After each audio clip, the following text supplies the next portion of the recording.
तो शुरुआत करते हैं फिर हम लोग, है ना। गुड मॉर्निंग से। और आज बैलेंस ठीक है ना। बट सौरभ नहीं है आज इधर, है ना। आज रवि है तो सौरभ नहीं है इधर, है ना। आज हमारे राघव सर हैं यहाँ पे, है ना।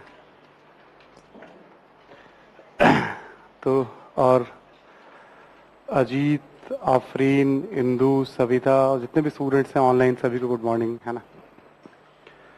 हम लोग पिछले क्लास में वैदिक काल पे ही बात कर रहे थे, वैदिक कालीन सोसाइटी पे बात हो रही थी, है ना। और वैदिक कालीन सोसाइटी में वैदिक कालीन समाज को एक्सप्लेन कर दिया गया था। जो जो पॉइंट्स है सोसाइटी के ऊपर, जो मेजर पॉइंट्स आपको बता दिए गए थे, जैसे समाज में अलग अलग वर्गों के बारे में, क्लियर ना। फिर उसके बाद महिलाओं की दशा के बारे में, ठीक है। परिवार को लेके खान पान, आवासीय अवस्था, शिक्षा, है ना। ये सारे बिंदु आपको डिस्कस कर दिए गए थे, एक्सप्लेन कर दिए गए थे, ठीक है। उत्तर वैदिक कालीन समाज में हम लोगों ने वर्ण व्यवस्था की बात की थी, क्लियर। वर्ण व्यवस्था में चारों वर्णों के बारे में, जो एक वर्ण और जाति का क्या है उसके बारे में समझा। इसलिए था कि बेसिक है, आगे चल करके वर्ण को ही आगे चल करके जन्म आधारित मान लिया गया, ठीक है। और बुद्ध काल में साफ साफ दिखाई पड़ता है हमें जाति व्यवस्था जो है ना। तो जन्म आधारित मान लिया गया वर्ण को ही, तो चीजें बदली गई वहां से। फिर अब हम देखेंगे क्या बदलाव आया। और परिवार के बारे में, महिलाओं की दशा में जो थोड़े बहुत चेंजेस आने शुरू होते हैं, वो जीवन में बदलाव के साथ है। वो थोड़ी संपत्ति की अवधारणा है, अस्थायित्व है, अधिशेष है, तो चीजें बदलनी शुरू होती हैं। हमेशा ध्यान रखिएगा, ये सारे बदलाव पूरे हिंदुस्तान में एक साथ नहीं होने हैं। 100-200 वर्षों में धीरे धीरे ग्रेजुअल ही इसका इम्पैक्ट हुआ होगा। तो हर जगह जो प्रभावी वर्ग रहता होगा, ठीक है, धीरे धीरे उसको अडॉप्ट करता होगा, फिर उसे, ठीक है, इम्प्लीमेंट करता होगा। मतलब एक संघर्ष हुआ होगा, ऐसा भी नहीं कि एकदम भी हमने आदेश दे दिया और लोगों ने मान लिया, ऐसा नहीं होता है, ठीक है ना। कम से कम वैसे समाज के लोगों ने तो विरोध जरूर किया होगा इस व्यवस्था का। बट हमने जैसे कल भी कहा था, पिछली क्लास में भी शनिवार को, कि उनके बारे में जानकारी का हमारे पास कोई सोर्स नहीं है कि उन्होंने कैसे रिएक्ट किया। कुछ कुछ सोर्सेज मिलते हैं थोड़े बहुत, चूंकि वैदिक साहित्य पे हम निर्भर रहते हैं, और जो रूल मेकर है वो उनके दृष्टिकोण को बता रहा है, वैदिक साहित्य जो है, ठीक है। हम लोग उत्तर वैदिक कालीन समाज में जब बात कर रहे थे आपसे लास्ट में, तो नोट करके कुछ चीजों पे बात कर रहे थे, जिसमें हमने एक आश्रम व्यवस्था के बारे में बताया था आपको, कि जीवन को कैसे एक दिशा, ठीक है, जो जीवन जी रहा है तो फिर एक डायरेक्शन हो ना, कि क्या करना है, फिर क्या करना है, फिर क्या करने वाली बात है ना। आप कह सकते हैं बुद्धिजीवियों की एक तरह की वो सोच रही होगी उस समय कि जीवन को कैसे जिया जाए। अब पूरे जीवन में जो 100 साल का हिस्सा है, उसमें बहुत सारे संस्कार, ज्यादातर संस्कारों का संबंध जो है गृहस्थ जीवन से है, ब्रह्मचर्य जीवन से है, गृहस्थ जीवन से मैक्सिमम है, ठीक है। उसमें भरे भरे पड़े थे संस्कार उसके अंदर, ठीक है। उसके बारे में भी कुछ कुछ बातें आपको, 2-3 खास बातें बताई दी थी मैंने आपको, है ना। लिस्ट बहुत लंबी चौड़ी है, ठीक है, लिस्ट बहुत लंबी चौड़ी है। उसी में हमने कहा था आपको, जैसे पुरुषार्थ, गोत्र प्रथा, मतलब जीवन कैसे जीना है ये तो बता दिया गया, जीवन का उद्देश्य क्या होना चाहिए ये भी क्लियर किया गया। जीवन में कोई भी व्यक्ति धर्म के लिए, अर्थ के लिए, काम के लिए और मोक्ष के लिए, अपने अपने जीवन को जब सब हम कैलकुलेट करेंगे कभी लाइफ में, उस अवस्था में जब कुछ करने योग्य ना बचे हम जीवन के उस पड़ाव पे आकर के, है ना, जब लगे कि अब कुछ करेंगे नहीं, कर नहीं पाएंगे, बैठ के केवल यात्रा को देखे जीवन में क्या क्या किया हमने, तो या तो धर्म के लिए काम किया, या अर्थ के लिए काम किया, या मोक्ष के लिए काम किया, ठीक है। धर्म, अर्थ, काम और मोक्ष। अर्थ यानी भौतिक सुख, काम यानी इंद्रिय सुख की बात, ठीक है। मोक्ष यानी जरा मरण चक्र से मुक्ति की बात, उसके लिए। धर्म यानी जो अच्छे आचरण हैं, नीति हैं, ठीक है, जो उसमें पूजा पाठ की पद्धति भी समाहित हो जाती है, जो तौर तरीके हैं, है ना। पुरुषार्थ की भी अवधारणा आई है। आज भी देखोगे हर व्यक्ति का जीवन इसी के इर्द गिर्द घूमता है। उसमें कहा गया था बैलेंस रखिए, धर्म, अर्थ, काम, मोक्ष में बैलेंस रखिए। जो खूब ज्यादा पैसे वगैरह कमा भी लेते हैं, पता चला लास्ट में आकर के वो सब दान वान दे करके, मतलब वो है ना, जो बैलेंस नहीं रख पाते हैं ना। बहुत सारे कम से कम अपने समाज में जैन अनुयायियों का किस्सा बहुत सुनने को मिलेगा आपको समय समय पे। जैन फॉलोअर से कोई 50 करोड़ 100 करोड़ उन्होंने अर्न कर लिया, फिर सब कुछ छोड़ करके वो भिक्षु बन गए या साधना में चले गए, सब दान दे दिया उन्होंने। मतलब समय समय में 5-6 साल पे एक बढ़िया ऐसा एग्जाम्पल आ जाता है अपने समाज में, हमने देखा है और दुनिया में भी देखा है। तो एक बैलेंस की बात। और गोत्र का मतलब ये था कि एक ही मूल पुरुष से उत्पन्न लोगों का समुदाय। जो कबीला होता था वो एक ही मूल पुरुष से उत्पन्न माना जाता था। जब विकल्प नहीं था तो कबीले के भीतर ही शादी होती थी, सारे रिचुअल्स वगैरह जो होते थे। जब जीवन में थोड़ा स्थायित्व आया तो जीवन को और बेहतर बनाने के लिए या लोगों ने ऑब्जर्व भी किया होगा कि भाई एक गोत्र में, एक कबीले में शादी होने से जो बच्चे होते हैं वो उतने स्वस्थ नहीं होते हैं। तो धीरे धीरे गोत्र बहिर्विवाह की परंपरा, तो ये सब चीजें उत्तर वैदिक काल में हमें दिखाई पड़ती हैं। बुद्ध काल में इसे व्यवस्थित रूप दिया गया, बुद्ध काल में इसे सिस्टमैटिक रूप दिया गया। तो ये आपको मैं बता इसलिए रहा था कि इसमें बहुत सारी चीजें बदले हुए रूप में आज भी हमारे जीवन में है।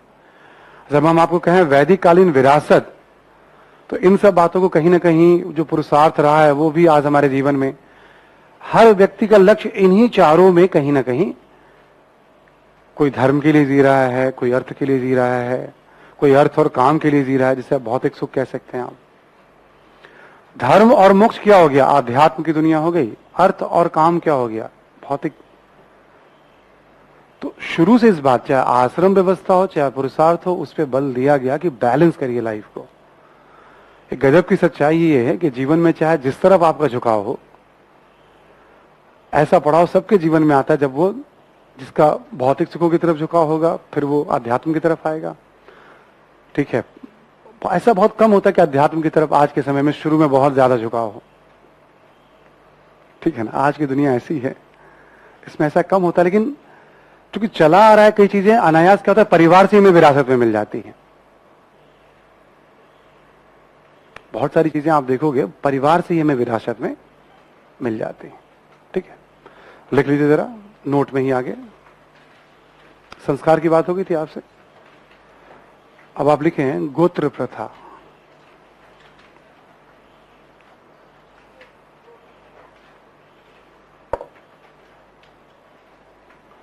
गोत्र प्रथा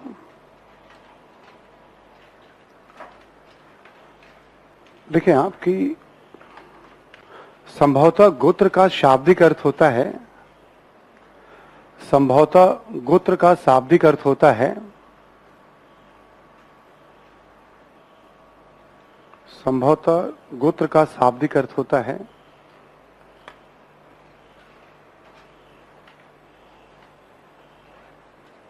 कि किसी कुल के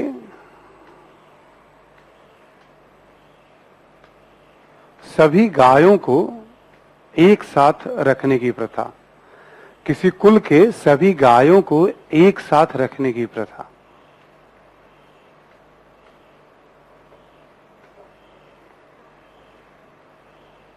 सारे गौधन जो हैं एक साथ रखे जाते होंगे, है ना। अगला पॉइंट लिखें इसी में। आगे चलकर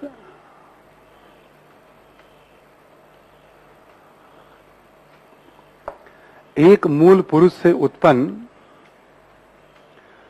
एक मूल पुरुष से उत्पन्न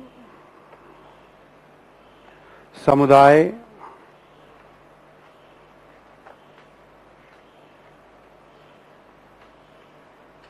के अर्थ में यह स्थापित हुआ, समुदाय के अर्थ में यह स्थापित हुआ, तथा गोत्र बहिर्विवाह की परंपरा भी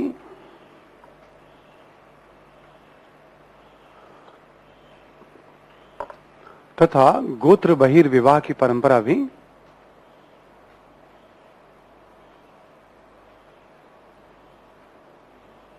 ठीक है, गोत्र बहिर्विवाह की परंपरा भी चल पड़ी या स्थापित हुई। ठीक है, एक गोत्र में विवाह नहीं होगा। पहले होता होगा तो ऐसा माना जाता है कि भाई एक रक्त संबंध में विवाह करने से बच्चों पे, ठीक है, उसके स्वास्थ्य के दृष्टिकोण से उसे बेहतर नहीं माना गया है। वैसे एक परंपरा से रही है कि पिता की तरफ से 7 पीढ़ी और माता की तरफ से 5 पीढ़ियों में वैवाहिक संबंध, ये प्राचीन काल से है और आज इसका साइंटिफिक रीजन भी है बच्चों के स्वास्थ्य को लेकर के। ठीक है, जैसा मैं कहता हूं आपको कि ऐसा नहीं कि जो चीजें नियम बनाई गई, ठीक है, वो वैसे ही बना दी गई। बहुत सारे नियमों का एक अनुभव जन आधारित तो रहा ही होगा, लोगों ने ऑब्जर्व किया होगा, देखा होगा, समझा होगा। ठीक है, एकाएक नियम तो नहीं बनी है ना। फिर क्या होता है कि सभी चीजों को हम एक नजरिए से देखने लग जाते हैं, बस ये ऐसे ही है, मतलब, है ना। ठीक है, क्योंकि जितनी महत्वपूर्ण बातें हमारे जीवन में है, यदि आप चाहे किसी भी समाज से जुड़ा हुआ, उन सबको साइंटिफिक तरीके से यदि बताया जाए तो चीजें और बेहतर होंगी। मतलब नहीं जानने के कारण उसकी गलत बयानी या गलत व्याख्या ज्यादा हो जाती है। ठीक है, यदि उसको सही तरीके से, उसको मतलब स्कूल कॉलेज के लेवल पे ही अलग से एक, ठीक है, कि भाई इसकी ये साइंटिफिक टेम्परामेंट यदि आपको डेवलप करना है तो एकदम धर्म को दरकिनार करके नहीं, बल्कि जो जो चीजें प्रचलित हैं उसके पीछे साइंटिफिक रीजन यदि बता सकते हैं तो बताइए, नहीं तो उसको छोड़िए। ठीक है, तो वो ज्यादा बेहतर होगा, मतलब जिससे समझ बनेगी और फिर एक भरोसा भी पैदा होता है कि नहीं, सिस्टम हमारा, मतलब जिससे हम थोड़ा पीछे की तरफ भी थोड़ा और गौरवान्वित महसूस करें कि हाँ नहीं नहीं ये सब वैसे ही है, मतलब वाली बात नहीं होनी चाहिए, है ना। अभी देखोगे आप, जैसे बहुत सारे वर्तमान समय में भी हिंदू धर्म से जुड़े हुए ऐसे विचारक हैं, जैसे ऑनलाइन होने के कारण यूट्यूब वगैरह पर बहुतों को देख सकते हो, जिसमें एक सदगुरु हैं, उनके बारे में जरूर आपने सुना होगा। एक ब्रह्म कुमारी से शिवानी दीदी हैं, उनका भी मतलब टॉक, पुराने समय में ओशो की चर्चा मतलब होती रहती है। आर्ट ऑफ लिविंग से जो संस्थापक है श्री श्री रविशंकर हैं, है ना। आप कभी उनके टॉक को देखोगे ना तो बहुत सारी बातों में वो साइंटिफिक, किसी भी प्रथा पे आप कभी देखना यूट्यूब पे जाकर के, तो उसका साइंटिफिक ही रीजन वो बता रहे होंगे। ठीक है, उसका साइंटिफिक रीजन ही बता रहे होंगे वो। आगे बढ़ते हैं हम लोग गोत्र प्रथा के बाद। अब आप लिखिए पुरुषार्थ।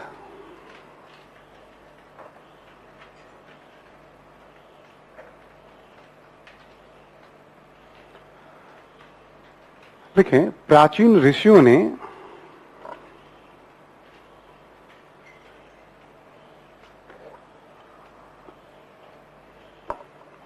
आश्रम के माध्यम से, प्राचीन ऋषियों ने आश्रम के माध्यम से न केवल जीवन को एक दिशा दी,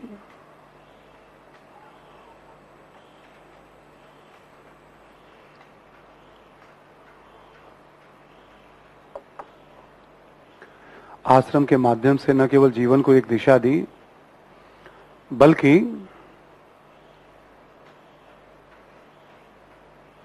जीवन के उद्देश्यों को भी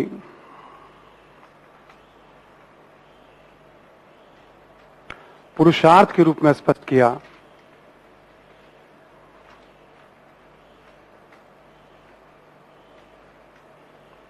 पुरुषार्थ के रूप में स्पष्ट किया। ठीक है, इसी में लिखें आप धर्म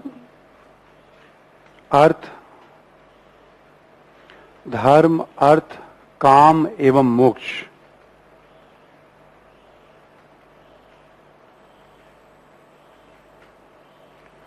धर्म अर्थ काम एवं मोक्ष नामक उद्देश्य के लिए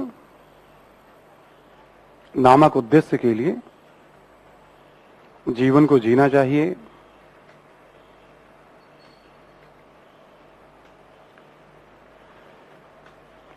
इनके मध्य एक संतुलन होना चाहिए। इनके मध्य एक संतुलन होना चाहिए।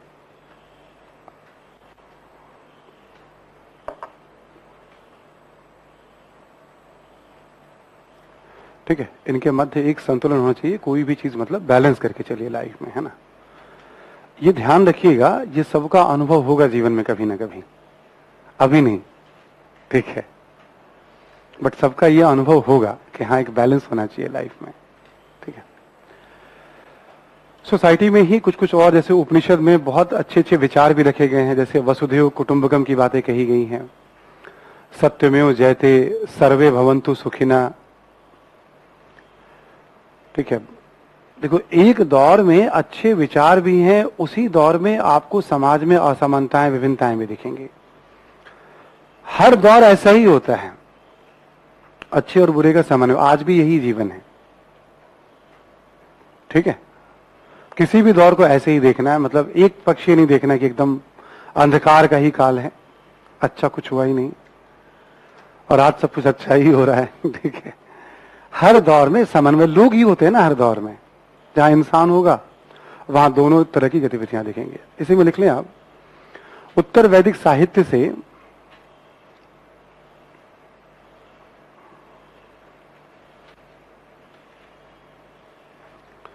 सर्वे भवन्तु सुखिना,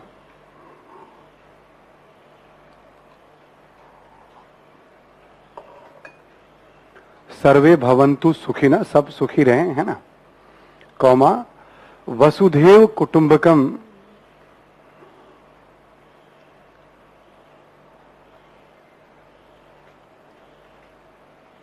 वसुधैव कुटुंबकम, कौमा, ठीक है, सत्यमेव जयते, सत्यमेव जयते, सत्यमेव जयते जो है इसको ब्रैकेट में लिख लीजिएगा, मुंडको उपनिषद, मुंडको उपनिषद,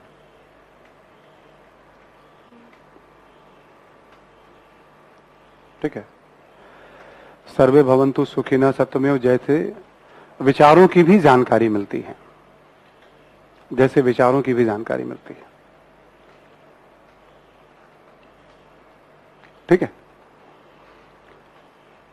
ये पॉइंट हमने डेलिबरेटली लिया है क्योंकि आज सबसे ज्यादा इसी की चर्चा होती है। हम उस देश से हैं जहां वसुधा को, पूरी दुनिया को जो है, मतलब, ठीक है। तो आप जैसे आज का ट्रेंड क्या है, समाज क्या है, और उन बिंदुओं को जैसे एक एग्जामिनी के तौर पे इतिहास से निकालिए, उसको अपने आंसर में स्पेस आप थोड़ा सा धीरे धीरे जब मुझे रीड करेंगे आप, मैं किस शैली में आपको बताता पढ़ाता हूं, ठीक है ना। किताब अगर अपनी जगह है, बट उसके साथ साथ मैं जो चीजों को, ठीक है, उसको सामान्यतः मतलब सिस्टम से उसको तारतम्य बिठाना हमें, और अच्छी चीजों को तो वैसे भी हमें लेकर आगे आना चाहिए, बात करनी चाहिए, ठीक है। तो इस तरह के सोच के साथ हम जीवन जी रहे थे। हालांकि हमने क्या देखा, समाज में महिलाओं के साथ एक भेदभाव, वर्ण व्यवस्था में भेदभाव, असमानता भी दिखाई पड़ने लगी है समाज में। और जो संस्कार हैं, जो आश्रम व्यवस्था है, उन सब में भी देखोगे आप, जैसे हमने बताया आपको, भाई शूद्र वर्ण को शिक्षा से ही रोका जा रहा है, तो वो भी एक भेदभाव का एग्जाम्पल है ना। अब हम लोग लेते हैं धर्म की बात करते हैं, जरा आइए आप, वैदिक कालीन धर्म।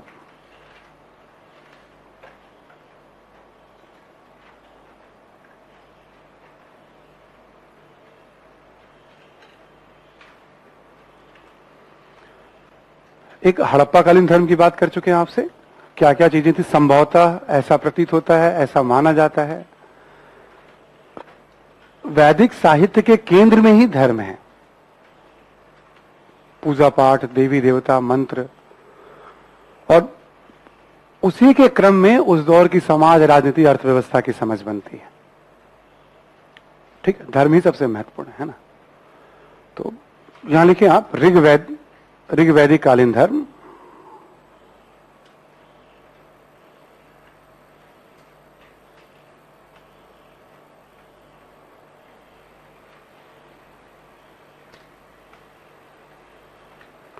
पहला पॉइंट लिखें, ऋग्वेद में विभिन्न देवताओं,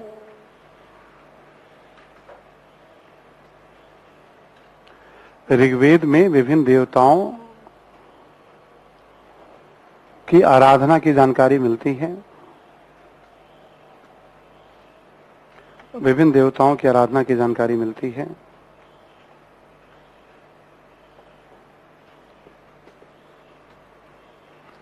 जैसे इंद्र, जैसे इंद्र, कौमा वरुण, वरुण, कौमा अग्नि इत्यादि। लिखें, अर्थात ऋग्वैदिक समाज बहुदेववादी समाज था। अर्थात ऋग्वैदिक समाज बहुदेववादी समाज था।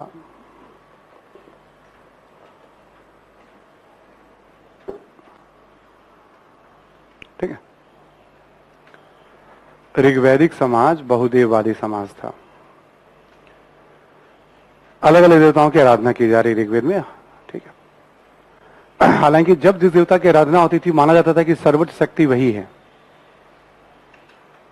उसे सर्वदेवतावादी भी कहते हैं। और ऋग्वेद में ही ऐसे संकेत मिलते हैं कि सब कुछ एक ही शक्ति से उत्पन्न हुई है। जैसे हम कहते हैं ना एकेश्वरवाद, कभी कभी मॉडर्न इंडिया में भी हमने जिक्र किया था। एक ही शक्ति से उत्पन्न हुई है सारी चीजें, मतलब। ठीक है, तो सृष्टि की उत्पत्ति के भी संकेत ऋग्वेद में दिए गए हैं कि भाई उत्पत्ति जो हुई है उसके बारे में भी सृष्टि सूक्त करके एक दिया हुआ है उसमें, है ना। बट इन देवताओं का ज्यादा जिक्र मिलता है हमें। यहां नोट करके इनके बारे में कुछ इंफॉर्मेशन लिख लें आप। पहले लिखें इंद्र के बारे में। इंद्र के बारे में लिखें, सर्वाधिक मंत्र इंद्र को समर्पित है। सर्वाधिक मंत्र इंद्र को समर्पित है।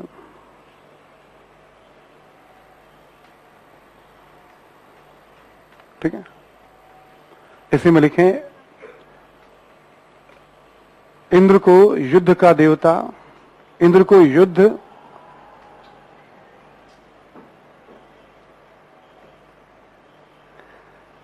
ऊपर से आवाज आ रही है ना। लिखिए इंद्र को युद्ध, कौमा बादल, युद्ध एवं बादल का देवता,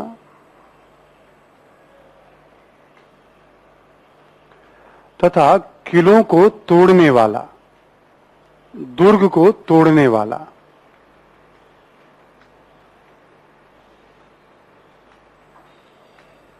दुर्ग को तोड़ने वाला, जहां आपने लिखा है दुर्ग को तोड़ने वाला, ब्रैकेट में लिखेंगे एक वर्ड पुरंदर।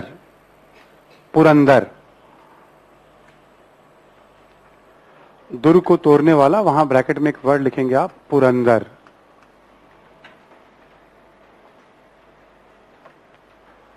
दुर्ग को तोड़ने वाला कहा गया है। ये इंद्र के लिए ये सब आया है। जैसे युद्ध के देवता हैं वो, बादल के देवता हैं वो। ठीक है, दुर्ग को तोड़ने वाला कहा गया उन्हें, है ना। सर्वाधिक मंत्र इंद्र को ही समर्पित है ऋग्वेद में। ठीक है, नेक्स्ट लिखें आप अग्नि।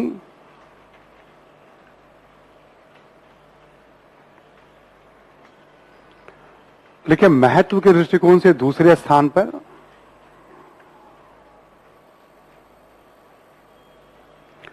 महत्व के दृष्टिकोण से दूसरे स्थान पर।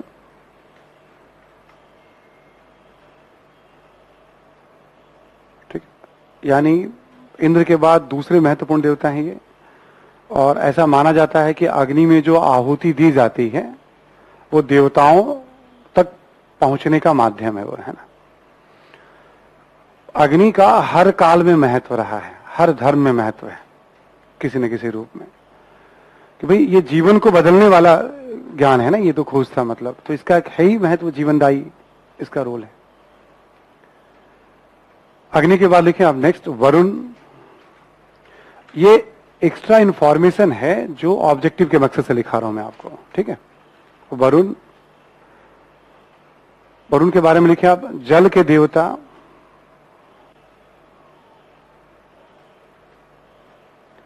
जल के देवता तथा नैतिक नियमों के रक्षक।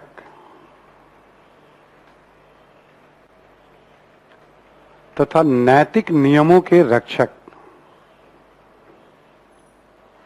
ब्रैकेट में कर लीजिएगा आप ऋत। नैतिक नियमों के रक्षक, ब्रैकेट में कर लेंगे आप ऋत। एक बार यूपीएससी प्री में ये भी पूछा है ऋत के देवता के बारे में। ऋत कहा गया उसे। दुनिया में जो भी गलत हो रहा है सब वरुण देख रहे हैं, सबको सजा देंगे वो। ठीक है, ये है कि सारी व्यवस्था बनी रहे, मतलब यानी गलत न करें, वरुण के नाम पे समझाया जाता है कि वरुण सब देख रहे हैं। ठीक है, आगे लिखें आप। मरुत। मरुत आंधी के देवता। आंधी तूफान जो चलती है हवा।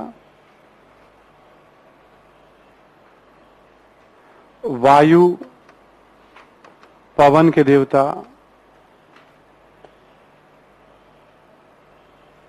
इन सब देवताओं का नाम है, ठीक है, ऋग्वेद में है ना।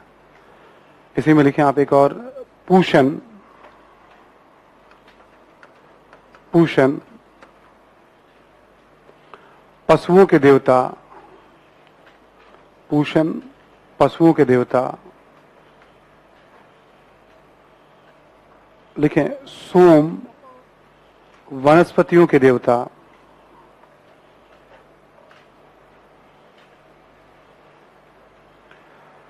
वनस्पतियों के देवता इत्यादि कर दीजिए आप। आप देखेंगे सारे देवताओं के जिनसे जोड़ा गया जिन गुणों से, वो सब कहीं ना कहीं प्राकृतिक शक्तियां ही हैं।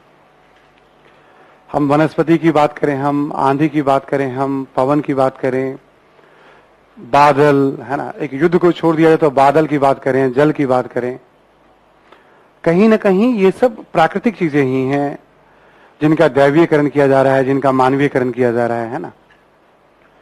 ऋग्वेद को देखा जाए तो इन सब को ही, और इनके लिए मंत्र।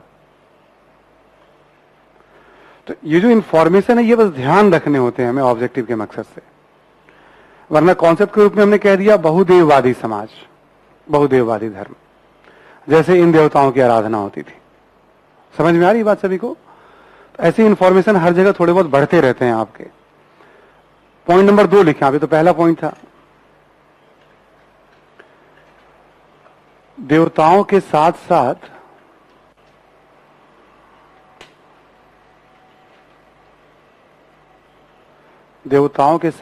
देवियों की भी आराधना के उल्लेख।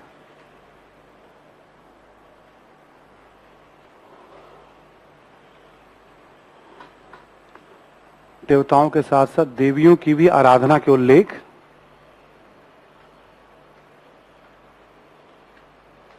ठीक है, आराधना के उल्लेख है ना। देखिए जैसे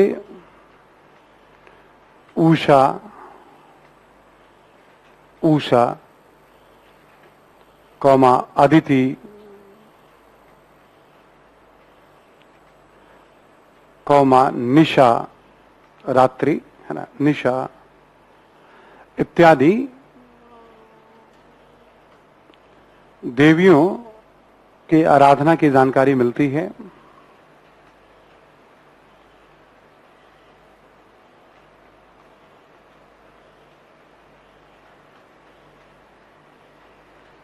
हालांकि देवताओं की तुलना में इनकी संख्या कम है।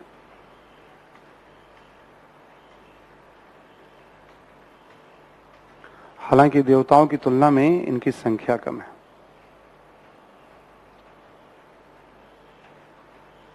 ठीक है, संख्या कम है, मंत्र कम है, तो देवी पूजा हो गई, देवताओं की पूजा भी हो गई है ना। अगला पॉइंट लिखें आप।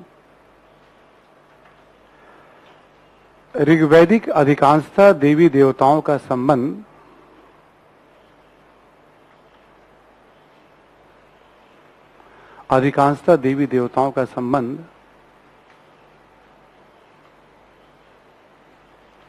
प्राकृतिक तत्वों से है।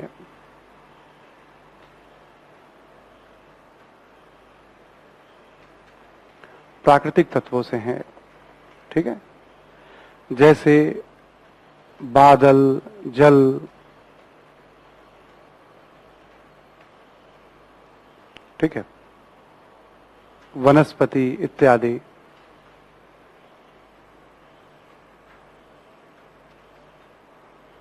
ठीक है, इसका मतलब ये हुआ कि प्रकृति पूजा को बहुत ज्यादा महत्व, जो जीवन जी रहे हैं तो प्रकृति के ही अलग अलग तत्वों से सामना हो रहा है।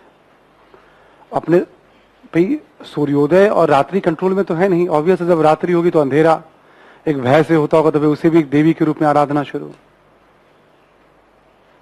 सुबह सूर्य की पहली किरण है, ठीक है, उषा काल, थोड़ा रेज बढ़ता है तो अदिति, ऐसे करके मतलब अलग अलग सूर्य की अवस्थाओं की भी कल्पना जो है ऋग्वेद में, सबका अपना एक महत्व है ना। तो प्राकृतिक शक्तियों को बहुत ज्यादा महत्व दिया गया है आराधना में, पूजा में। आगे लिखें आप।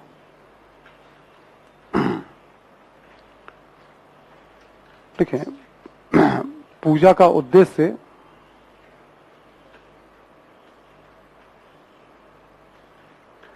भौतिक सुखों की प्राप्ति, पूजा का उद्देश्य भौतिक सुखों की प्राप्ति, ठीक है। मैक्सिमम बल है भौतिक सुखों पे कि जीवन कैसे बेहतर हो। आगे लिखें आप। ठीक है, पूजा के लिए प्रार्थना एवं यज्ञ, प्रार्थना एवं यज्ञ दोनों को महत्व दिया गया है।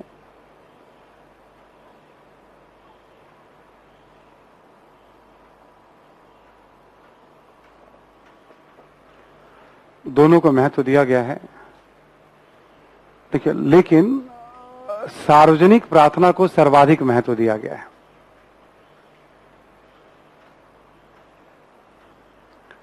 सार्वजनिक प्रार्थना को सर्वाधिक महत्व दिया गया है।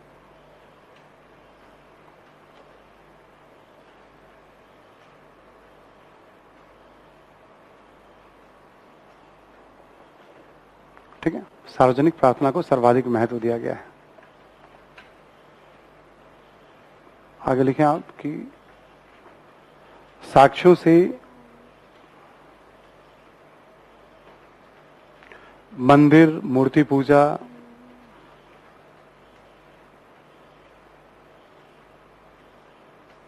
की जानकारी नहीं मिलती है।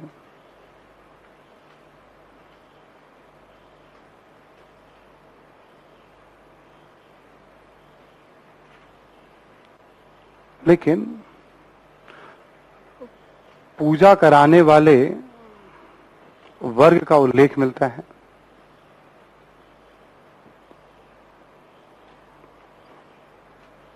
पूजा कराने वाले वर्ग का, पुरोहित वर्ग का उल्लेख मिलता है। ठीक है, पुरोहित वर्ग का उल्लेख मिलता है।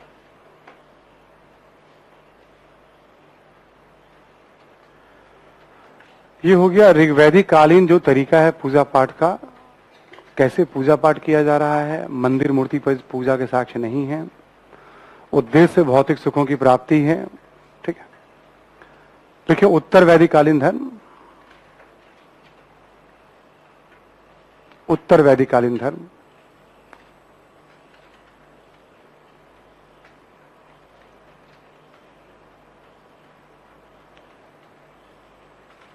पहला पॉइंट लिखें, उत्तर वैदिक साहित्य से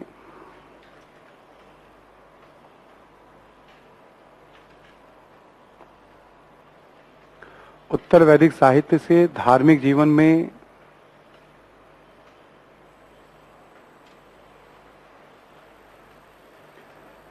निरंतरता एवं परिवर्तन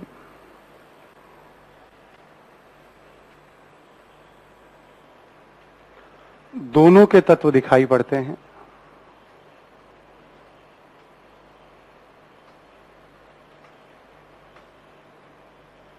ठीक है, मतलब चीजें चली भी आ रही हैं, कुछ नए नए देवों की चर्चा भी, कुछ नए तरीकों की बात भी हो रही है इस उत्तर वैदिक साहित्य। ठीक है, अगला पॉइंट लिखें, इंद्र एवं वरुण की तुलना में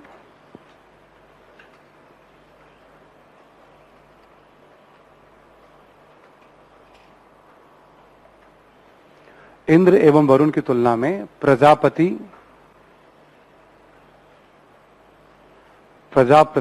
विष्णु एवं रुद्र को अधिक महत्व दिया गया है। प्रजापति, विष्णु एवं रुद्र को अधिक महत्व दिया गया है।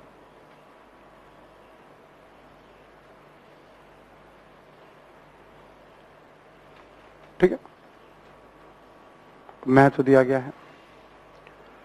नेक्स्ट लिखें, अग्नि का महत्व इस काल में भी बना रहा,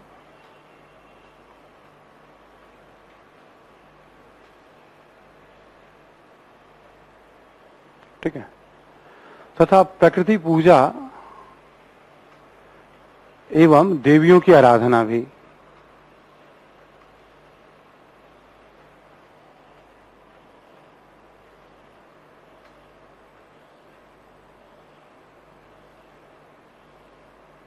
ठीक है, देवियों की आराधना भी पहले जैसा ही है। लिखें, पूजा का उद्देश्य भी पूर्ववर्ती काल की तरह,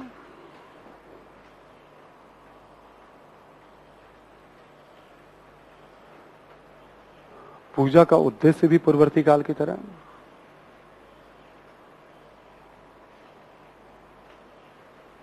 लेकिन पूजा पाठ की पद्धति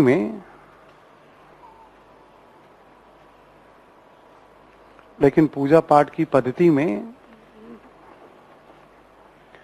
व्यापक परिवर्तन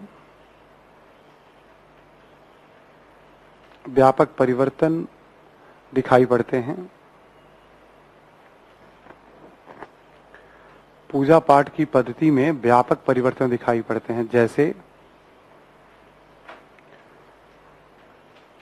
लिखें, व्यक्तिगत प्रार्थना को अधिक महत्व,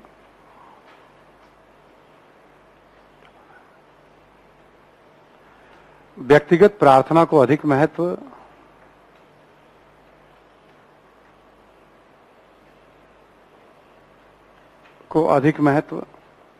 पहले सार्वजनिक प्रार्थना को महत्व था, अब क्या हुआ, व्यक्तिगत प्रार्थना को अधिक महत्व, कौमा, यज्ञ एवं कर्मकांडों,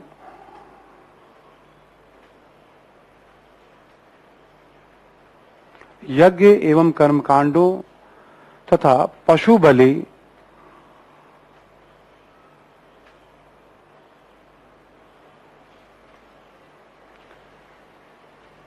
इत्यादि पूजा पाठ की लोकप्रिय पद्धति के रूप में प्रचलित, इत्यादि पूजा पाठ के लोकप्रिय पद्धति के रूप में प्रचलित।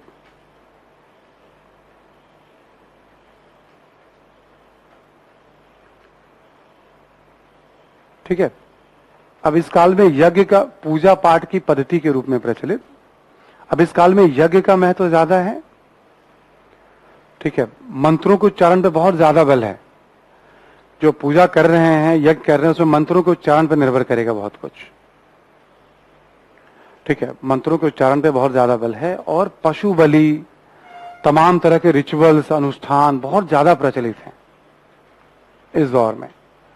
प्रार्थना है, आप देखोगे प्रार्थना या मंत्र, जो गायत्री मंत्र है ऋग्वेद के तीसरे मंडल में है, और गायत्री मंत्र का तब से लेके अब तक है। प्रार्थना का महत्व है, मंत्रों का महत्व है, बट रिचुअल्स का भी महत्व बढ़ा है। बताया जाता है कि जीवन में थोड़ा स्थायित्व आया है, आबादी बढ़ी है, पूजा पाठ कराने वालों की संख्या भी बढ़ी है, तो कैसे दान दक्षिणा लिया जाए, शायद वो भी एक रीजन हो सकता है। शायद वह भी एक रीजन हो सकता है। इसमें कोई, ये तो जीवन में देख सकते हैं हम लोग, ठीक है ना, कि भाई जो पूजा पाठ पढ़ाने थे उनकी जीविका भी उससे चलती है, बहुत सारे लोगों की, है ना। मतलब दो तरह के लोग होते हैं, एक होता है कि स्वेच्छा से आप दान दीजिए, वो कहेंगे नहीं आपको। एक होता है पहले से तय कर लेते कि मैं इतना ही पैसा लूंगा तो पूजा। तो अंतर तो है दोनों में, एक तो व्यवसाय है उनका भाई, ठीक है ना।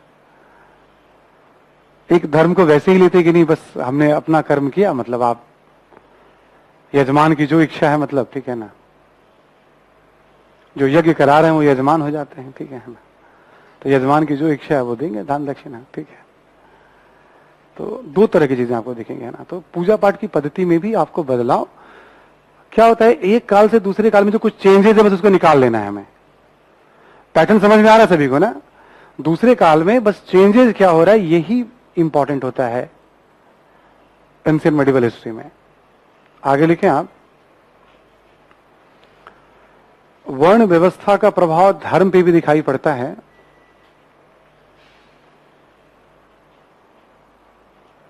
वर्ण व्यवस्था का प्रभाव धर्म पर भी दिखाई पड़ता है।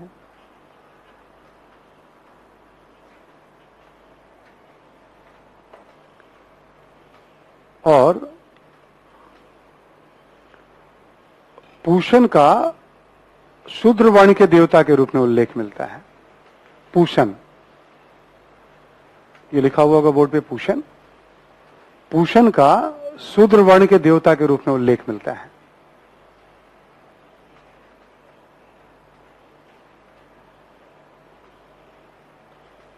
शूद्र वर्ण के देवता के रूप में उल्लेख मिलता है, यानी देवताओं का भी बंटवारा हो रहा है। यानी समाज में जो भेदभाव बढ़ रहे हैं उसका ये भी एक प्रमाण, आपको जो पशुओं के देवता थे, ठीक है, तो वो भी बताता है कि नहीं भेदभाव तो बढ़ रहा है उसकी तरफ हम समाज जो है। ठीक है, आगे लिखें आप कि इस काल में भी मूर्ति पूजा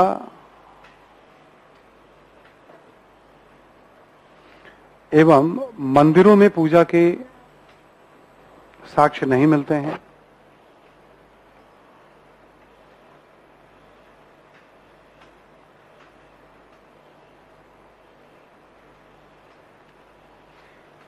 ठीक है, साक्ष्य नहीं मिलते हैं, लेकिन विभिन्न प्रकार के पुरोहितों का उल्लेख मिलता है।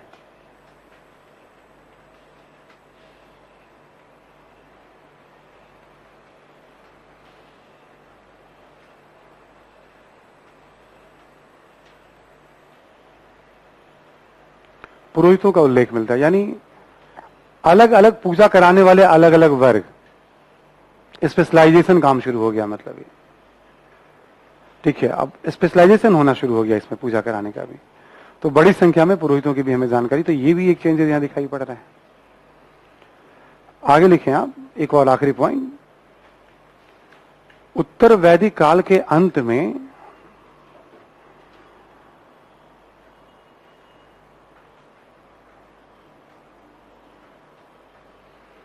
उत्तर वैदिक काल के अंत में उपनिषदों के द्वारा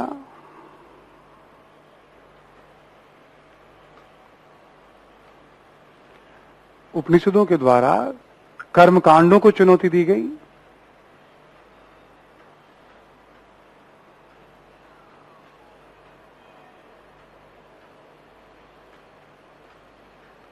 कर्मकांडों को चुनौती दी गई तथा मोक्ष के लिए ज्ञान को महत्व दिया गया।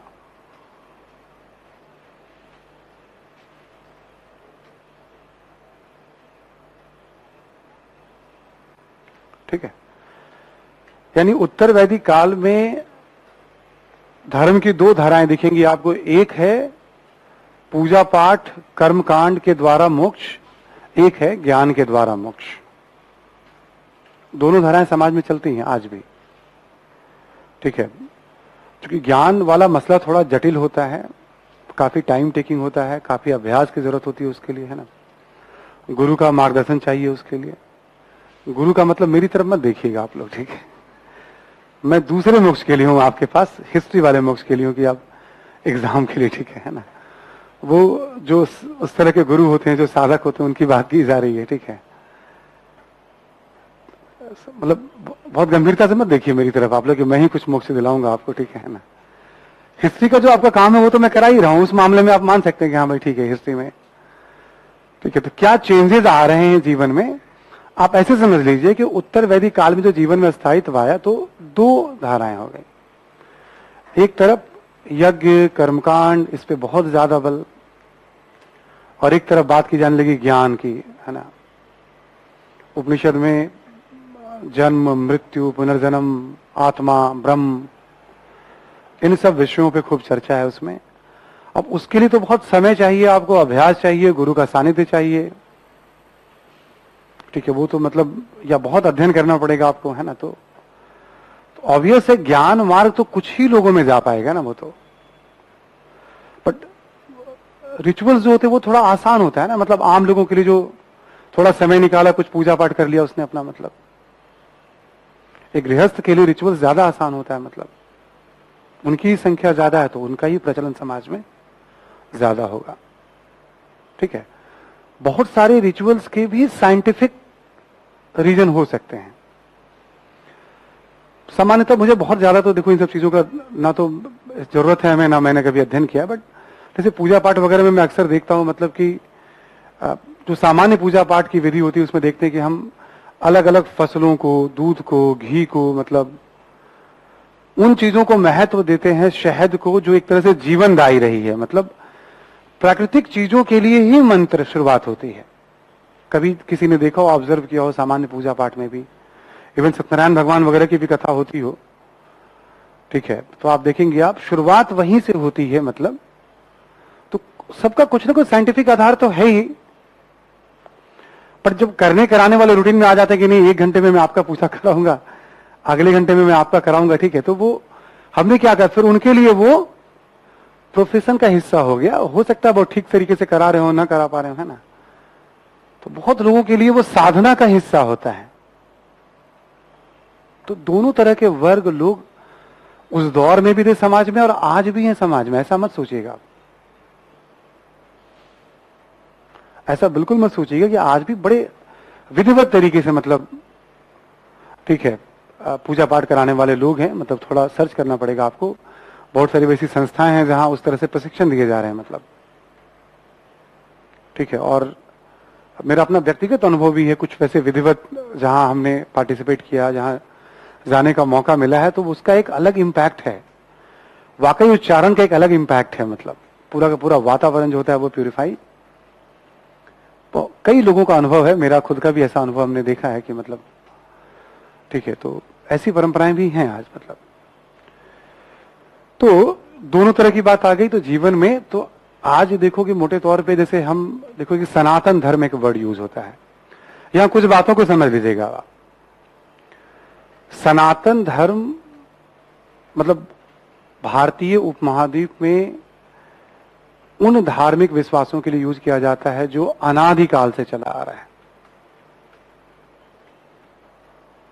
ठीक है, सनातन धर्म किसके लिए? भारतीय उपमहाद्वीप में जो अनादिकाल से चला आ रहा है। क्लियर? कब से ये कहना बड़ा मुश्किल काम है, क्योंकि जो वैदिक मंत्र हैं माना जाता है वो ईश्वर के द्वारा ऋषियों को दिया गया ज्ञान है। अब तक ये प्रमाणित नहीं कि उन मंत्रों की रचयिता कौन, ईश्वरीय माना जाता है, और ऋषियों के माध्यम से पीढ़ी दर पीढ़ी वो प्रवाहित होता रहा है।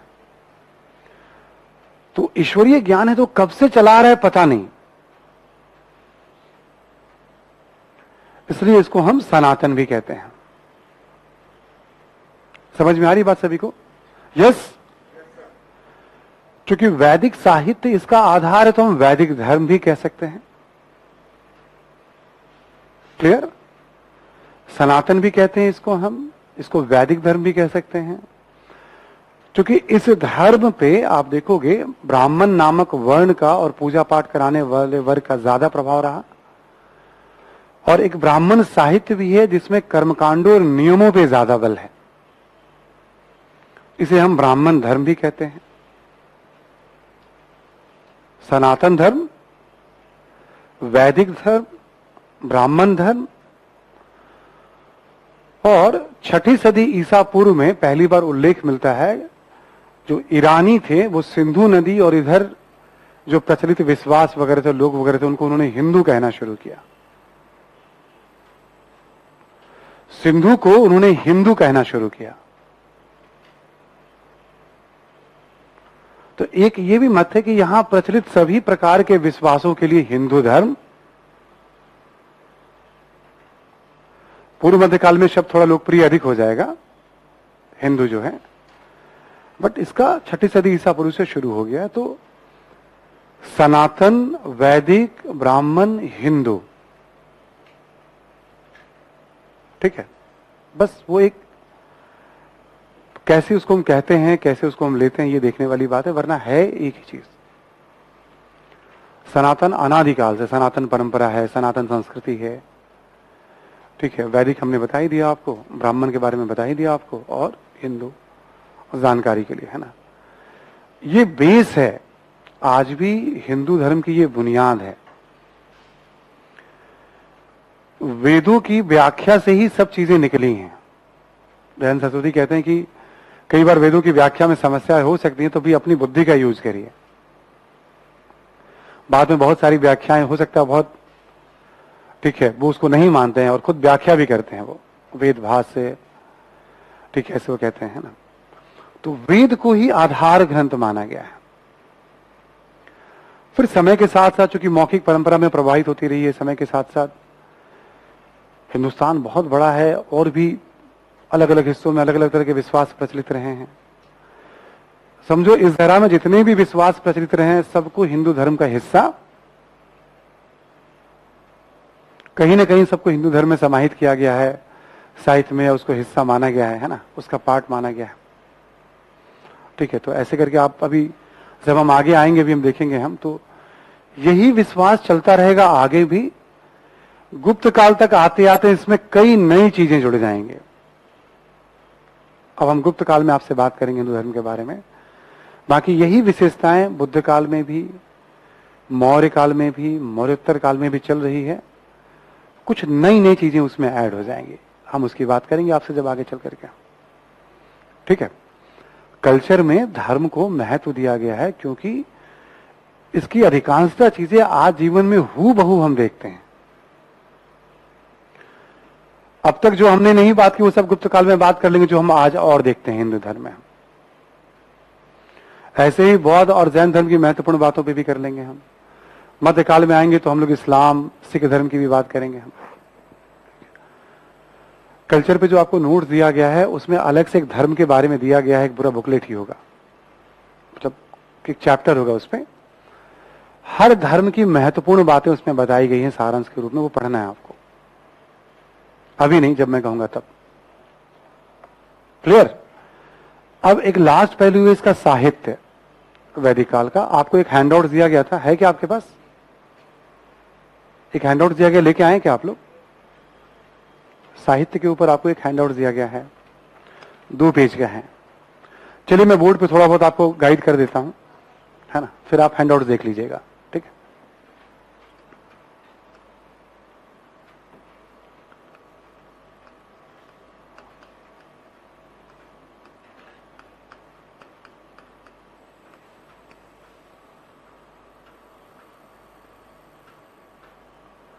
ठीक है। वैदिक साहित्य, जब हम कहते हैं वैदिक साहित्य तो इसमें आप वेद, ठीक है, ब्राह्मण ग्रंथ, आरण्यक और उपनिषद,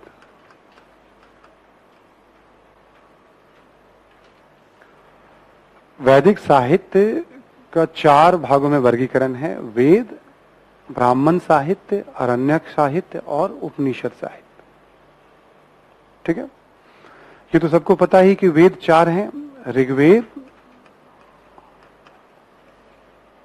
यजुर्वेद, सामवेद और अथर्ववेद, ठीक है। ऋग्वेद, यजुर्वेद, सामवेद और अथर्ववेद, ये जो वेद हैं, प्रत्येक वेद के साथ कुछ न कुछ ब्राह्मण ग्रंथ लिखे गए हैं। जैसे ऋग्वेद के साथ ऐतरेय ब्राह्मण है, ये थोड़ा महत्वपूर्ण है इसलिए नाम बता दिया मैंने आपको, ठीक है। आरण्यक छोड़ देते हैं यहां पे हम लोग। उपनिषद में भी ऐतरेय उपनिषद है, ठीक है, मैं बता रहा हूं इसका मतलब आपको, ठीक है। 4 वेद हैं, वेदों के साथ ब्राह्मण ग्रंथ भी हैं, आरण्यक ग्रंथ भी हैं, उपनिषद ग्रंथ भी हैं, वेद में क्या है? मंत्रों का संकलन है। प्रथम 3 वेद में मंत्रों का संकलन है। चौथे वेद में एक मंत्र के साथ साथ वर्ण व्यवस्था, आश्रम व्यवस्था, पूजा पाठ की पद्धति, भूत प्रेत, अंधविश्वास, आयुर्वेद। आ रही बात समझ में? भूत प्रेत, अंधविश्वास, आयुर्वेद, इन सब का भी उल्लेख मिलता है। प्रथम 3 वेद को हम त्रय भी कहते हैं, नोट्स में लिखा हुआ है सब, एक बार मैं समझा रहा हूं आपको। प्रथम 3 वेद को हम त्रय भी कहते हैं, क्योंकि सुनते थे लोग इसको, वेदों को, मतलब गुरु उच्चारण करते थे फिर सुनते थे, तो श्रुति भी कहते हैं। संकलन किया गया तो वेद को संहिता भी कहते हैं। वेद का शाब्दिक अर्थ होता है ज्ञान। ठीक है, लिखना कुछ भी नहीं, सुन लीजिए आप एक बार, लिखा हुआ है नोट्स के अंदर में। आगे चल करके वेदों के ऊपर ब्राह्मण ग्रंथ का मतलब क्या हुआ? उसी वेद को आधार बनाते हुए उसकी एक तरह से कर्मकांडीय व्याख्या। एक ही नहीं, बड़ी संख्या में ग्रंथ ले, 18 ब्राह्मण साहित्य हैं टोटल।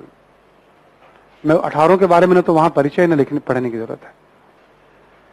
तो इससे जुड़ा हुआ है ब्राह्मण। अरण्यक क्या है? अरण्यक में एक तरह से कर्मकांडों पे संदेह व्यक्त किया जा रहा है और एकांत में ध्यान वगैरह की बात की जा रही है। उपनिषद क्या है? उपनिषद भी अरण्यक का विस्तार है, उसमें भी कर्मकांडों पे प्रश्न चिन्ह उठाए जा रहे हैं और ज्ञान की बात की जा रही है। तो एक ऋग्वेद की कर्मकांडीय व्याख्या हो गई, अनुष्ठानिक व्याख्या हो गई, और एक ज्ञान मार्गीय व्याख्या हो गई। ऐसे करके बहुत विपुल साहित्य है, विशाल साहित्य है। ठीक है, यजुर्वेद है, ये भी मंत्रों का ही संकलन है। इसके साथ जो फेमस ब्राह्मण है सतपथ ब्राह्मण। ब्राह्मण ग्रंथों में ये 2 नाम ध्यान देने चाहिए आपको, ऐतरेय और सतपथ। जब आप किताब पढ़ोगे तो लेखक इसका यूज ज्यादा करते हैं। और उपनिषद में एक है बृहदारण्यक।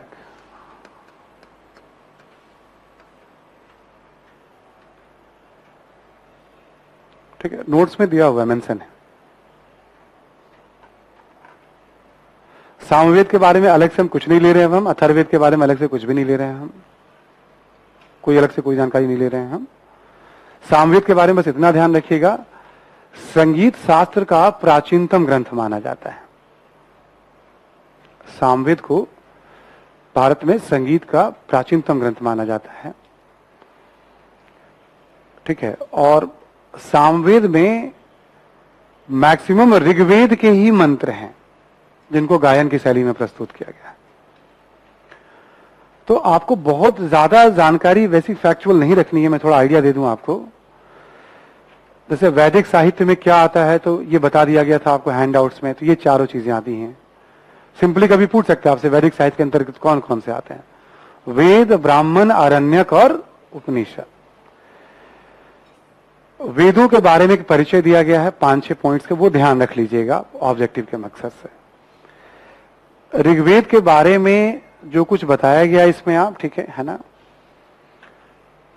कम से कम ऋग्वेद पे जो लिखा हुआ है इसमें 12-15 पॉइंट है। पहला 2 पॉइंट और आखिरी के 4 पॉइंट जरूर ध्यान रख लीजिएगा, मैं कह दे रहा हूं आपको, और भी जानकारी है उसमें, है ना। सामवेद जो लिखा हुआ पढ़ लीजिएगा, Yajurveda as it is, Atharvaveda as it is पढ़ लीजिएगा आप, इसमें ऋग्वेद में कटौती कर सकते हैं ना। ब्राह्मण ग्रंथ में केवल ब्राह्मण ग्रंथ का जो अर्थ बताया गया वो पढ़िएगा, बाकी छोड़ दीजिएगा इंफॉर्मेशन, क्योंकि ऐसे इंफॉर्मेशन का ना अंत कुछ भी नहीं होता है। आईएएस के लिए, यूपीपीसीएस में काम आ जाएंगे, तो ये ध्यान रखिएगा आप, ठीक है ना। आईएएस के लिए मैं कह रहा हूं आप, अरण्य का अर्थ बताया गया वो ध्यान रखिएगा आप। उपनिषद का जो अर्थ बताया वो देख लीजिएगा, बाकी आप ऐसे एक बार पढ़ के छोड़ दीजिएगा आप। किस उपनिषद में क्या कहा गया ये संभव नहीं, बहुत याद रखना। एक मुंडको उपनिषद चूंकि बड़ा फेमस है, सत्यमेव जयते हमने लिया भी हुआ है, तो यूपीएससी ने एक बार पूछा भी था, वो जीके का सवाल है। अदरवाइज किसमें क्या कहा गया है बहुत मुश्किल काम होता है याद रखना, फिर भी सपोर्ट में दे दिया गया है उसको हैंडआउट्स के तौर पे, ठीक है। तो अरण्य का मतलब, ब्राह्मण का मतलब क्या, ये ध्यान रखना है। वेद का मतलब क्या है, उपनिषद का मतलब क्या है, ये ध्यान रखना है आपको, इतना ही ध्यान रखना है आपको। क्लियर सभी को? यानी इंफॉर्मेशन इसमें डबल है, तो हमने समझा दिया, इसको हाफ कर लीजिएगा। ठीक है, अब ये समझ लो कि हमने ऋग्वैदिक काल और उत्तर वैदिक काल में जो भी पढ़ा वो इन्हीं साहित्य के आधार पर पढ़ा। ठीक है, कुछ क्वेश्चंस लिख लो आप समझने के लिए जरा एक बार।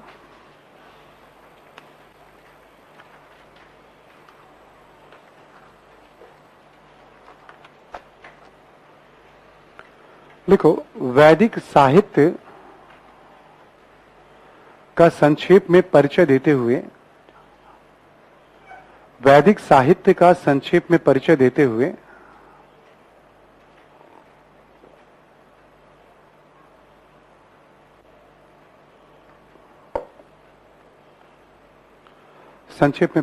हुए समकालीन संस्कृति को बताएं।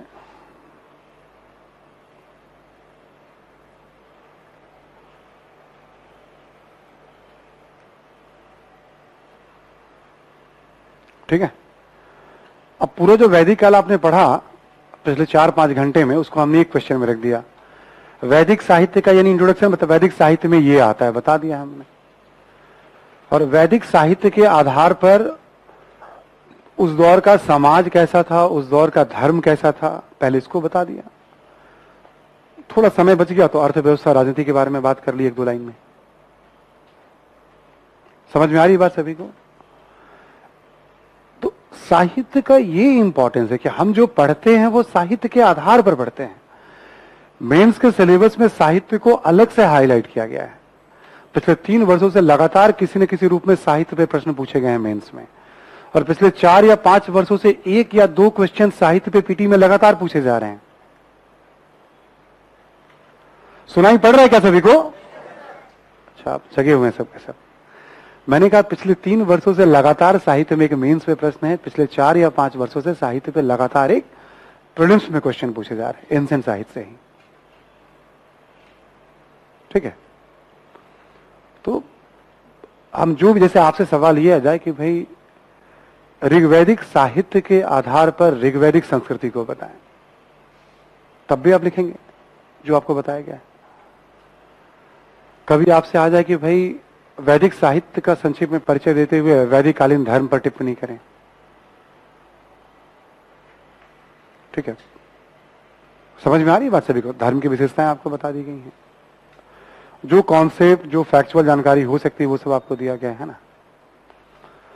पढ़ना आपको क्लास नोट्स है, और जब भी समय मिले तो आप मान के चलिएगा आर्य शर्मा कुछ कुछ बातें बहुत इररिलेवेंट हैं, क्योंकि वो मार्क्सवादी इतिहासकार हैं, तो वो अपने दृष्टिकोण को उसमें रख रहे हैं। वो उन सब में मत जाइएगा कि वो गाय मांस खाते थे, ठीक है ना, इन सब चीजों में मत पड़िएगा। ठीक है, वो मार्क्सवादी हैं तो कुछ होता है ना, जैसे आप, कुछ सीमाएं होती है लेखन की भी।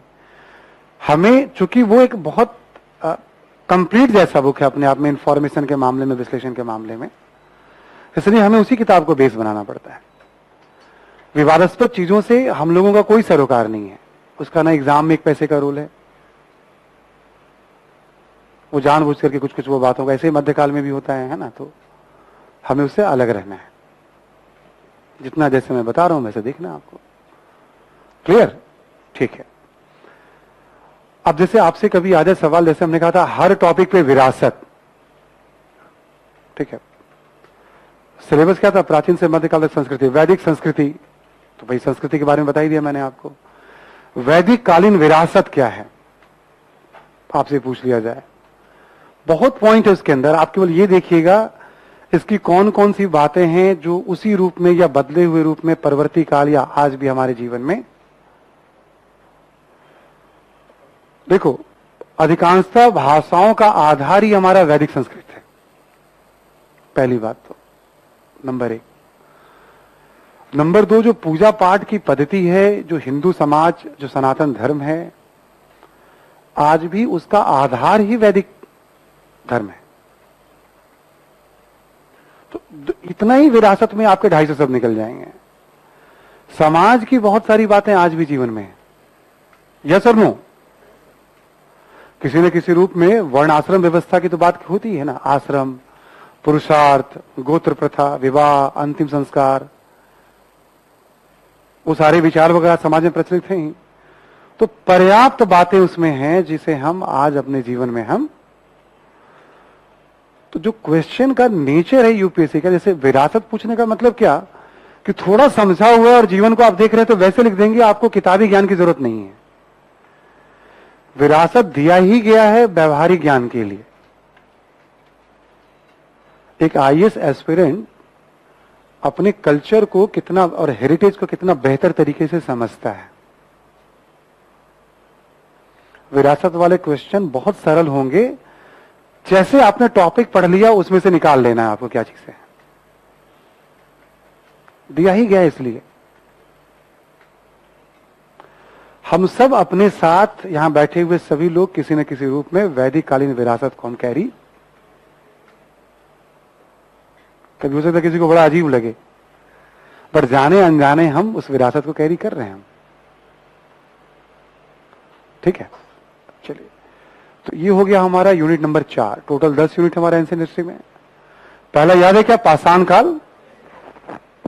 नहीं याद होगा तो ऊपर वाले क्लासरूम को याद रखिएगा, ठीक है ना। उसके बाद हड़प्पा सभ्यता, रिमेंबर सभी को? हड़प्पा सभ्यता में क्या क्या पढ़ाया था एक बार टॉपिक बताऊं क्या मैं आपको? पाषाण काल में क्या क्या पढ़ाया था ध्यान दिलाऊं क्या मैं आपको एक बार? पूरा पाषाण, मध्य पाषाण, तीनों टॉपिक में 3 बातें पढ़नी थी हमें। भौगोलिक वितरण, उपकरण और जीवन यापन। रिवीजन कर रहे हो ना? एकदम रिवीजन करके एकदम बैठा लेना। उसके बाद जैसे होता है ना, जो एकदम फ्री जो पशु होते हैं कहीं भी चले जाए, मतलब चरने के लिए, ठीक है, ठीक है, आप बस वैसे अपने आप को मान लेना। उसके बाद जो पढ़ना जानना हो, मतलब मेरी जो बाउंड्री जो मैं खींच रहा हूं उसको बस छोड़ना नहीं है। आप एग्जाम में बहुत अच्छा करेंगे, उससे मेंस में तो सरती अच्छा करेंगे। मेंस का मैं कोई ऑप्शन ही नहीं छोड़ता हूं, क्योंकि आप नहीं करेंगे तो कोई लिखेगा ही नहीं वहां, ये एकदम क्लियर है। पीटी का कोई लिमिट नहीं होता है और हिस्ट्री का तो कोई लिमिट ही नहीं है। एक एक वेद के जानकार, वेद में अब साहित्य है तो क्या उसका लिमिट है? कोई लिमिट है क्या उसका? नहीं है लिमिट। इसलिए जितनी महत्वपूर्ण बातें हैं वो मैं बता दे रहा हूं। उसके बाद आप फ्री हैं। इसको याद रखने के बाद कुछ आपको लगता है थोड़ा बहुत और कहीं चारा चरने की जरूरत है, मैं तो मना करूंगा, ठीक है। फिर भी आपको लगता है कि कुछ कहीं ठीक है, हाँ, घूमने फिरने की जरूरत है, तो देखिएगा आप, मतलब इधर उधर भटकने के बाद वापस आ जाएंगे घर में, मुझे भरोसा रहता है ना। आप मेरी परंपरा में पहला बैच नहीं है, आप मेरी परंपरा में पहले बैच नहीं है आप, है ना। एक मेरी अज्ञात बहुत लंबी परंपरा है। जब आप आगे जाएंगे आप तो कहीं ना कहीं कोई ना कोई आपको टकराएगा और मिलेगा जीवन में आपको, ठीक है ना। अब वो बताएगा, मैं भरोसा रखता हूं वैसे, मतलब कि यदि एक साल में 5000 स्टूडेंट्स को मैं पढ़ाता हूँ तो 9990 स्टूडेंट तो भरोसा कर ही रहा होगा, ठीक है। ऐसा अनुभव है मेरा। मैं एकदम से दबाव नहीं बना रहा हूं आपके ऊपर, ठीक है ना। मैं फ्री छोड़ देता हूं, आप उन्मुक्त हैं। मैं तो हमेशा कहता हूं किसी स्टूडेंट को कि भाई जब तुम्हें कोई डाउट हो ना तो एक टॉपिक छोड़ दो, मुझसे ना पढ़ो, तुम्हें जहां से लगता है वहां से पढ़ के देखो। तो किसी भी एंशिएंट, मेडिवल, मॉडर्न, जहां लगे, ठीक है, एक टॉपिक मुझसे ना पढ़ो, छोड़ दो, ये लेते जाओ भाई। अमन, थैंक यू, ठीक है। तो फिर वो बात समझ में आ जाती है उसके बाद, ठीक है। यहां पे भी लोग पूछते मैं क्या पढ़ूं, मैं बताऊंगा आपको एक्स्ट्रा क्या पढ़ना है, पर बाकी जो लोग पढ़ते हैं मैं ये पूछता हूं कि इसके अलावा पढ़ के मैं हर बार देखता हूं यहां से सॉल्व हुआ तो हुआ, कुछ भी पढ़ के सॉल्व नहीं हो रहा है वो, या तो करंट अफेयर से सॉल्व होगा वो। जैसे कुछ लोग कहते हैं ना, सर मैं स्पेक्ट्रम पढ़ लूं क्या इतना पढ़ने के बाद भी? तो उन वीर पुरुष या वीरांगनाओं को मैं, जो वीरांगना है उनको बड़ा सम्मान कि तुम, जैसे मैं तो पढ़ के बैठा हूं, तुम क्या सॉल्व करोगे मुझे समझ में नहीं आता है 1200-1500 पेज पढ़ के, ठीक है। इतनी बार समझाने के बाद भी जैसे आप, हमने कहा या तो स्पेक्ट्रम पढ़ना है या अपना स्टडी मटेरियल पढ़ना, एक ही बार में क्लियर कर दिया, तो इधर मत पढ़ो। फिर आप उतना रिस्क, आप पढ़ने पे ध्यान दो, उतना रिस्क लेके चलते हैं इस एग्जाम में हमेशा। ऐसा नहीं होता है कि ठीक है, बस जो पढ़े परफेक्शन के साथ, ताकि उसको हम कॉन्फिडेंट रहे कि ये हम जानते हैं और ये नहीं जानते हैं। तो जब वो द्वंद्व पैदा होता है ना, तो समस्या पैदा होती है। कॉन्फिडेंट रहिए केवल आप। मतलब हम लोग हमेशा एक सुझाव देते हैं कि जैसे एक टॉपिक पे 10 किताब पढ़िए आप,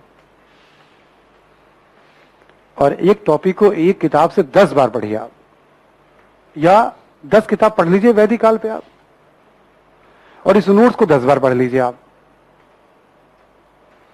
अब आप देखिए कहां ऑर्गेनाइज महसूस करते हैं आप। किताब पे भी वही लागू होता है। ठीक है, तो हर एरिया की महत्वपूर्ण बातों को, चाहे राजनीति हो चाहे समाज हो, जबकि सब जगह इंफॉर्मेशन बहुत है, महत्वपूर्ण बातों को, समझने योग्य बातों को समझते हुए हमसे एक बुद्धिजीवी वाली अपेक्षा है, साथ साथ थोड़ी इंफॉर्मेशन वाली भी अपेक्षा तो है ही।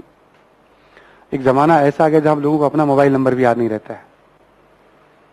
ये एक ऐसा जमाना है जहां लोगों को अपना मोबाइल नंबर भी कई बार याद, सच्चाई है ना ये? जैसे नो, परिवार के सभी मेंबर के नंबर तो नहीं याद रहते हैं सबको, तो अच्छी बात है, याद रखते हैं तो आप यहां पे भी याद रखना पड़ेगा आपको, है ना? ठीक है, यहां भी इंफॉर्मेशन आपको याद रखने की जरूरत है। चलिए हम लोग आगे बढ़ते हैं। हड़प्पा में सामान्य जानकारी आपको दी गई थी, आपको एक एक्स्ट्रा हैंडआउट दिया गया है ना। हैंडआउट्स में जिन भौगोलिक शहरों का नाम हमने, मतलब प्लेसेस का नाम हमने लिया है, हैंडआउट से केवल नदियों का नाम आप देख लीजिएगा। हैंडआउट्स में बहुत जानकारी है। क्लियर सभी को ना? जो मैंने आपको पढ़ाया था उसमें बस नदी का नाम केवल ऐड कर लीजिएगा हैंडआउट से, वरना हैंडआउट में जितना मैंने बताया उससे 10 गुना जानकारी ज्यादा है। एक बार पढ़ के छोड़ दीजिएगा आप उसे। वो साइकोलॉजिकल कॉन्फिडेंस के लिए आपको दिया है, मैं मना भी कर दे रहा हूं। बस आपको कॉन्फिडेंस रहे कि हमारे पास भी है। क्लियर ना सभी को? इतना ही करिएगा आप। हड़प्पन राजनीति याद है क्या? थोड़ा बहुत आइडिया दिया था मैंने आपको। यस, क्या समाज के बारे में कुछ कुछ बातें बताई थी। समाज जैसे मैं बोलूं, स्ट्रक्चर, वर्गों के बारे में, महिलाओं के बारे में, परिवार के बारे में, खान पान, स्ट्रक्चर पहले लाइए आप, रिकॉल करिए उसको। मतलब 2-2, 3-3 घंटे का खेल है। 12 और 13 क्लास में खत्म हो जाएगा आपका ये। 3 घंटे एफर्ट लगा दोगे, यानी 3 घंटे यहां और 3-3 घंटे घर पे, थोड़ा रिवीजन, 50-60 घंटे में ये पैक हो जाएगा आपका। उसके बाद आप, हमने कहा फ्री हैं आप, कुछ कहीं चारा दिखे तो आप चढ़ सकते हैं। वैसे सरकार जल्दी कानून बनाने वाली है इसके बारे में भी, है ना, छुट्टा पशुओं के ऊपर है। यूपी चुनाव में खूब चर्चा चल रहा है, सरकार ने बहुत जल्दी गंभीरता से विचार करेंगे इसके ऊपर। इकोनॉमी में हमने कुछ तथ्य बताए थे आपको। हड़प्पन इकोनॉमी में एग्रीकल्चर, शिल्प, इकोनॉमी बोलते खाका पहले, उसके तथ्य। कला में टाउन प्लानिंग के बारे में कॉन्सेप्ट के साथ साथ इंफॉर्मेशन, मूर्ति कला, चित्रकला, धर्म के बारे में आपको बताया था, पतन के बारे में बताया था आपको। टॉपिक के अंदर क्या क्या पढ़ा हमने, उसके अंदर क्या क्या बातें हैं ना। ताम्रकाल, पाषाण काल के बारे में न्यूनतम जानकारी। हड़प्पाई क्षेत्र में हमने बताया, कालक्रम मैंने आपको समझाया, ठीक है। और जो अलग अलग क्षेत्र आधारित संस्कृतियां थी, जिसमें जैसे आहार के बारे में बताया मैंने आपको। आहार या गिलुंद वहां एक और सेंटर रहा है, बनास नदी घाटी में, है ना। ऐसे ही कैथा, मलवा, मालवा और जोरवे। फिर ओसीपी, बीआरडब्ल्यू, पीजीडब्ल्यू जैसे बर्तन जिक्र किया, बात खत्म कर दी थी। वैदिक काल में हम लोगों ने क्या देखा? एक भौगोलिक ज्ञान के बारे में बताया, ठीक है। साहित्य के बारे में जानकारी आपको दे दी। राजनीति, समाज, अर्थव्यवस्था और धर्म, एग्रेसिव तरीके से सबको बैठाते जाइएगा। क्लियर? यस। आते हैं हम अगले 5वें विकेट की तरफ, चलते हैं हम, है ना।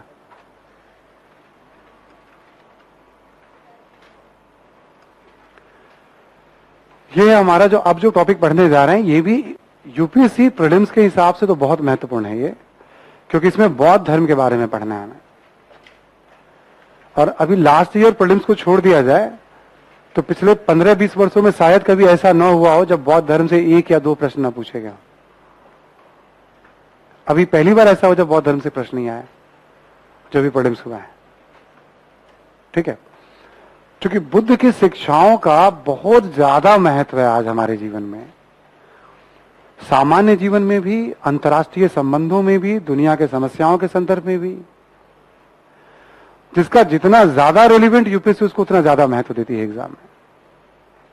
एक तरीका समझिएगा आप इसको।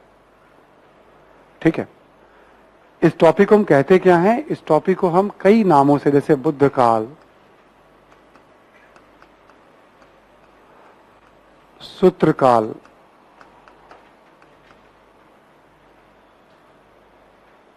ठीक है, ठीक है, बुद्ध काल, सूत्र काल, महाजनपद काल,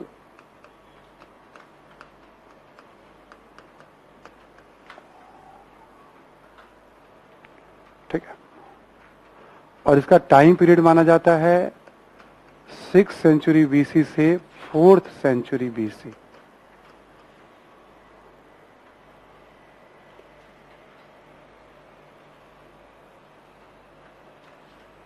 ठीक है, 6th सेंचुरी बीसी से 4th सेंचुरी बीसी। ठीक है, लगभग 300 साल का ये टाइम पीरियड है। ये भी, इसको कालखंडों में तो बांट नहीं सकते हम। बुद्ध के प्रभाव के कारण इसे हम बुद्ध काल भी कहते हैं। वैदिक साहित्य को समझने के लिए यहां पे फिर एक धार्मिक साहित्य की रचना हुई जिसे सूत्र साहित्य कहते हैं,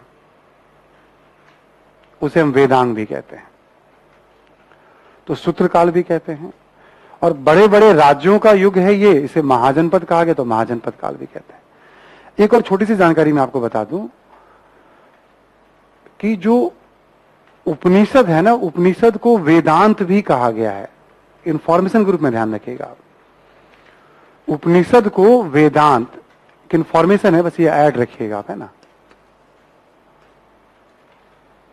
ठीक है, तो ये 3 कैटेगरी में, इसमें पढ़ना क्या है हमें, या फिर एक बार हम अध्ययन करेंगे अर्थव्यवस्था, ठीक है, समाज,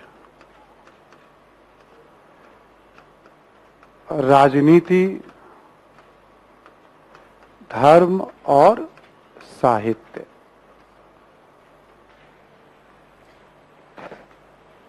ठीक है, अर्थव्यवस्था, समाज, राजनीति, धर्म और साहित्य।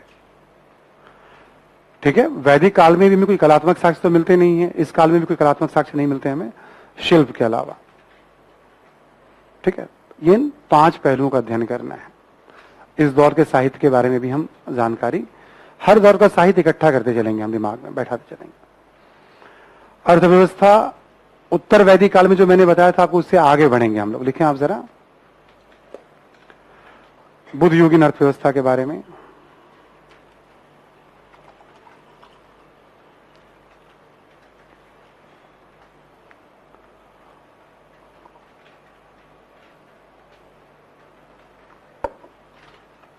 पहला पॉइंट लिखें आप कि लौह उपकरणों का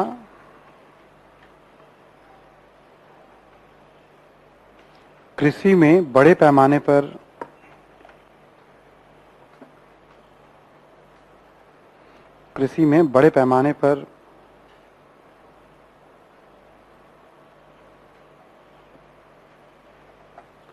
उपयोग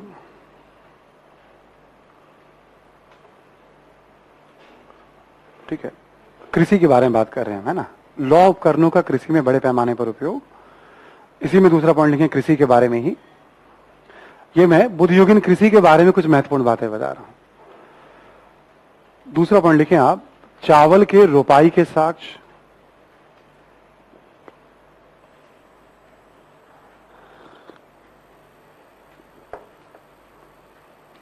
चावल के रोपाई के साक्ष्य, रोपे जाने के साक्ष्य। नेक्स्ट लिखें आप, भूमि स्वामित्व का उल्लेख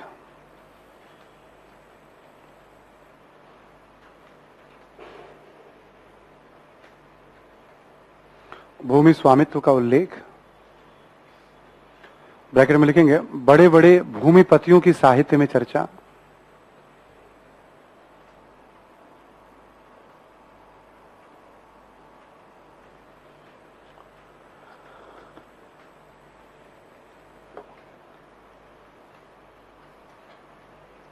साहित्य में चर्चा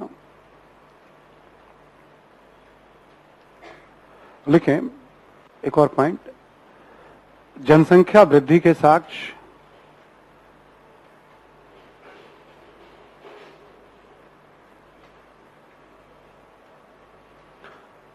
तथा दासों को उत्पादन कार्यों में लगाए जाने के साक्ष्य।